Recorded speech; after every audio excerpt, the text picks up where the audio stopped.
How the Great Depression made this man a billionaire. In 1929, the world didn't just stumble, it fell apart. The Roaring Twenties, a decade of endless glitter, ended with a sickening crash as the stock market collapsed and fortunes turned to dust overnight. Titans of industry, men who seemed untouchable, were suddenly wiped out. Across the United States, businesses failed, banks slammed their doors shut, and the longest, darkest economic winter in modern history began. For roughly 80% of American hotels, it was a death sentence. But for one man, the greatest economic disaster in history wasn't an end, it was just the beginning.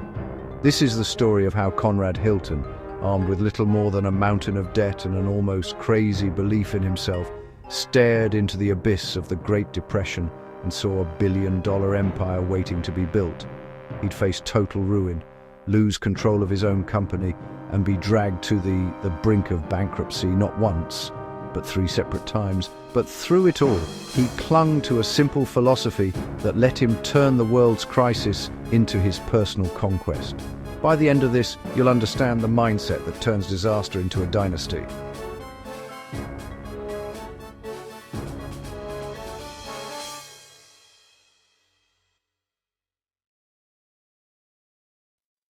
Section 1. The Frontier Philosopher. Long before he was a hotel magnate, Conrad Hilton was a product of the American frontier. Born on Christmas Day in 1887 in the rugged New Mexico territory, his world wasn't one of silver spoons. It was one of dust, determination, and discipline. His dad, Gus, wasn't a Norwegian immigrant who ran the local general store out of their sprawling adobe home. And it was right there, sweeping floors, weighing goods, and talking with the ranchers, miners, and travelers passing through, that Conrad learned his first lessons in business. His parents, devout Catholics, drilled 2 ideas into him: faith and fairness. His mother, Mary, taught him that prayer was the best investment he'd ever make, a belief that gave him a core of defiant optimism in his darkest hours. His father taught him the nuts and bolts of making a dollar, but it was his time at the New Mexico Military Institute that really chiseled his character. There he learned the code he'd live by. Lying is a disgrace, and even more important, a man's word is his bond. He was taught that in any deal, the buyer deserves a bargain and the seller deserves a profit. A simple, powerful idea that would become the bedrock of his empire. Life on the frontier was never a sure thing. In 1907, a financial crisis known as the Bankers' Panic nearly wiped out his family's finances. But crisis, as Conrad would learn again and again, creates opportunity. To make ends meet, the Hiltons turned part of their home into a 10-room hotel. The women ran the kitchen, the men handled luggage, and a young Conrad watched it all, learning his first real lesson in hospitality. He saw how a clean bed and a warm meal could turn a tough spot into a paying business. After a short, frustrating run in politics and serving with distinction in World War I, Hilton came home to a world that had moved on. His father had died in a car accident, and that banking career he'd dreamed of seemed miles away. Sensing her son was lost, his mother gave him the piece of advice that would change his life forever. "If you want to launch big ships," she told him, "you have to go where the water is deep." Section 2. Chasing the Black Gold Rush. The deep water Conrad Hilton went looking for was in Texas. In 1919, the state was gripped by a full-blown oil boom. Towns like Cisco were overflowing with roughnecks, speculators, and wildcatters, all chasing black gold. The population was swelling, and money was flowing like whiskey in a saloon. Hilton showed up with $5,000 of his own money, planning to finally buy a bank. He found a seller and made an offer, but at the very last second, the banker got greedy and jacked up the price. Furious at being played, Hilton walked away and checked into the only hotel in town, the 40-room Mobley. What he saw there wasn't a hotel, it was organized chaos and a golden opportunity. The lobby was jammed with exhausted men desperate for a place to sleep. The owner, completely overwhelmed, admitted to Hilton he was turning over rooms 3 times a day, renting beds in 8-hour shifts. And that's when the light bulb went on. Why buy a bank that handles the money when you could own the business where everyone is spending it? The banker who tried to cheat him had accidentally done him the biggest favor of his life. Instead of buying the bank, Conrad Hilton made an offer on the hotel. He scraped together his $5,000, got $15,000 from friends, and secured a $20,000 loan. For $40,000, he was officially in the hotel business. He immediately put his childhood lessons to work. His first principle was digging for gold, squeezing profit out of every single square inch. He saw the restaurant was a money loser, so he ripped it out and put in more rooms to meet the crazy demand. He shrunk the oversized front desk to make room for a newsstand and a small shop selling everyday items, which soon brought in an extra $8,000 a month all by itself. His second principle was esprit de corps, making his staff feel like they were partners in the mission, not just employees. The Mobley became a cash machine. Within a year, he'd paid back every dime. The Roaring Twenties were on, and Hilton rode the wave. He started building a Texas chain, first leasing the Waldorf in Dallas, and then in 1925 building the very first hotel to carry his name, the Dallas Hilton. Hotels in Abilene, Waco, and El Paso followed. Unlike his rivals, he didn't do cookie-cutter hotels. Each one had its own personality, but they were all run with his trademark efficiency. By the end of the decade, he was a rich, successful hotelier with an empire of 8 Texas hotels. He had launched his ships on deep water, all right, but an empire built on debt is a house of cards. And as 1929 came to a close, a hurricane was about to slam into the global economy. Section 3. The Great Collapse. The stock market crash of October 1929 kicked off the Great Depression. For the hotel industry, it was a bloodbath.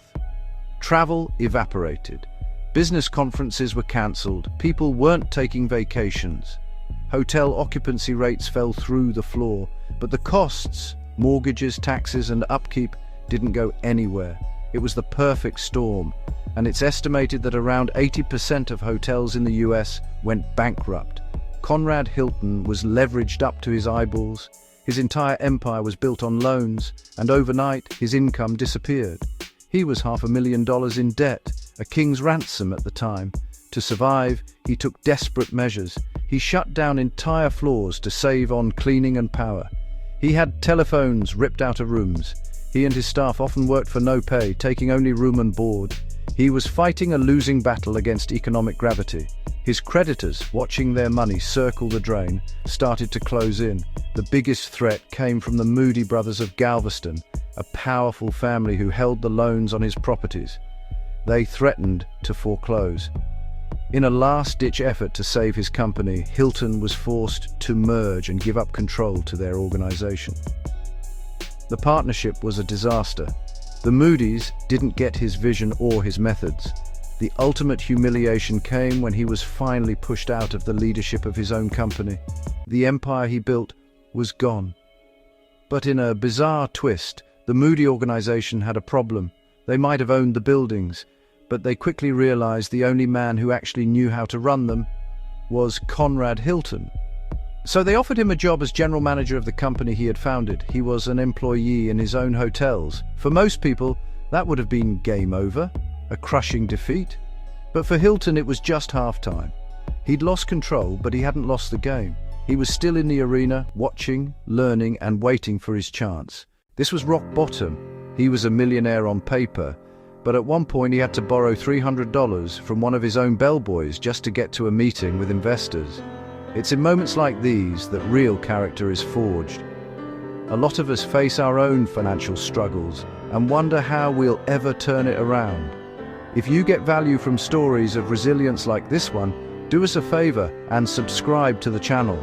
We dig into the mindsets of the world's greatest entrepreneurs to find timeless lessons for success. Section 4. The Philosophy of the Bottom.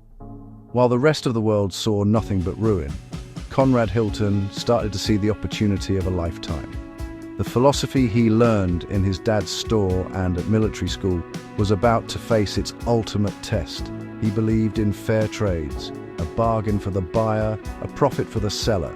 Well, in the depths of the Depression, the market was one giant fire sale. gorgeous million-dollar properties were being dumped for pennies on the dollar by panicked banks and broke owners. While everyone else was desperately trying to sell, Hilton started scraping together every cent he could find, not to pay off his old debts, but to get ready to buy. He knew this was a once-in-a-generation chance to scoop up assets at a massive discount. And, ironically, his creditors were so impressed with how he was running the hotels, even as an employee, that they started to work with him. They saw his grit and his uncanny ability to squeeze a profit out of a dead market. Slowly, painfully, he clawed his way back. He regained control of a few of his original hotels. Then he went on the attack. This is the pivot. This is how the Depression made him a billionaire. He wasn't just surviving it, he was turning the crisis into his personal weapon. In 1938, with the economy still on shaky ground, he made his first big move outside of Texas.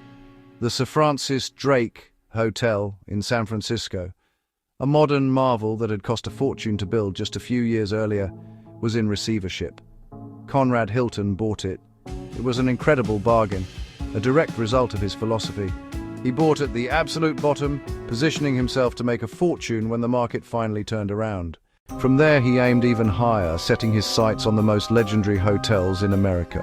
In Chicago, there was the Stevens Hotel, the largest in the world, which had also gone bankrupt. He started quietly buying up its bonds for next to nothing. In New York, his ambition went into overdrive. He targeted the mythical Waldorf Astoria, the undisputed queen of American hotels. He couldn't afford to buy it, but he found out he could buy up its debt for as little as 4.5 cents on the dollar. So he waited, patiently accumulating its bonds year after year. Hilton's strategy was a masterclass in betting against the crowd. When the world was paralyzed by fear, he was driven by calculated ambition. He understood a simple truth. A crisis doesn't destroy the value of a great asset, it just temporarily destroys its price. By the end of the 1930s, Conrad Hilton hadn't just survived the Great Depression. He had used it to lay the foundation for a national empire built from the masterpieces nobody else wanted. Section 5. Forging a global empire. When the American economy came roaring back to life with World War II, Conrad Hilton was perfectly positioned to ride the rocket. The strategy he'd perfected during the Depression, buying up distressed high-value assets for cheap, was now unleashed on a national and then global scale. He was no longer just a Texas hotel guy. He was becoming a titan. In 1943, he bought the Roosevelt and the prestigious Plaza Hotel in New York, becoming the first coast-to-coast hotel operator in the United States. In 1946, he formed the Hilton Hotels Corporation.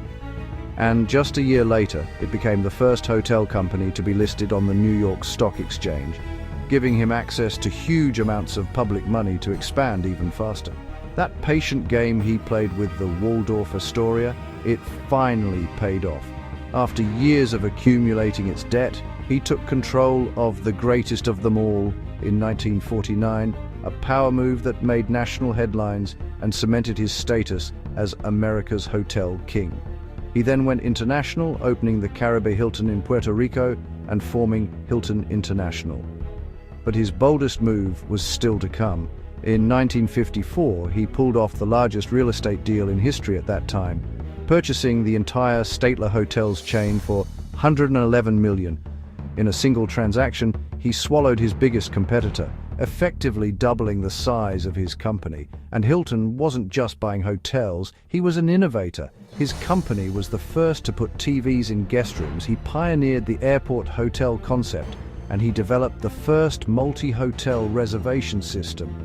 He expanded his empire to 188 hotels in the US and 54 abroad, with legendary names like the Palmer House in Chicago and the Mayflower in DC under his banner. The man who started with one 40-room hotel in a dusty Texas boomtown now ran a global empire. Section 6. The Hilton Legacy. Today, the Hilton name is not just on hotels, it's a global hospitality powerhouse, a direct evolution of Conrad's original vision. The company he founded in 1919 is now Hilton Worldwide Holdings Inc., a publicly traded behemoth with a market capitalization in the tens of billions. As of early 2024, the company's portfolio had swelled to over 7,500 properties and more than 1 million rooms across 124 countries and territories. The modern Hilton has exploded far beyond a single brand. Its portfolio now features over 20 distinct brands tailored to nearly every type of traveler. This ranges from the absolute pinnacle of luxury with Waldorf Astoria and Conrad hotels to full-service mainstays like DoubleTree and lifestyle brands such as Canopy and Curio Collection.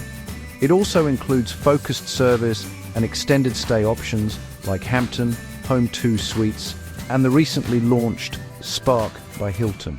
This strategy allows Hilton to serve virtually any guest for any purpose, almost anywhere in the world. Hilton's growth is still relentless. The company continues to have one of the largest development pipelines in the industry, with roughly 1 in every 5 hotel rooms under construction globally slated to be a Hilton property.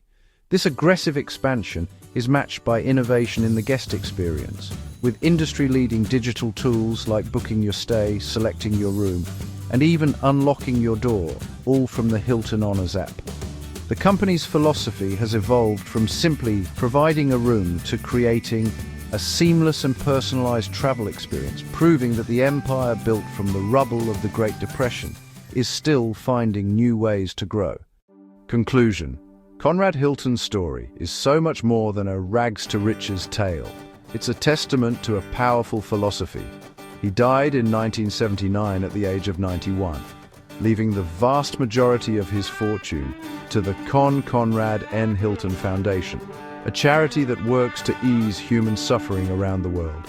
Today, the Hilton name is on thousands of hotels across the globe, a direct legacy of the vision that started in the New Mexico dust. His life is a masterclass in mindset. He truly believed that a person with faith and hard work could achieve anything they could dream of. He looked at the Great Depression, an event that broke millions of people, and saw it as the ultimate bargain for a buyer. His mother taught him prayer was his best investment, and his father taught him the value of a fair deal. He fused that unshakable optimism with a cold, disciplined, and opportunistic strategy. The story of Conrad Hilton proves that our circumstances don't have to define us. A crisis doesn't have to be the end.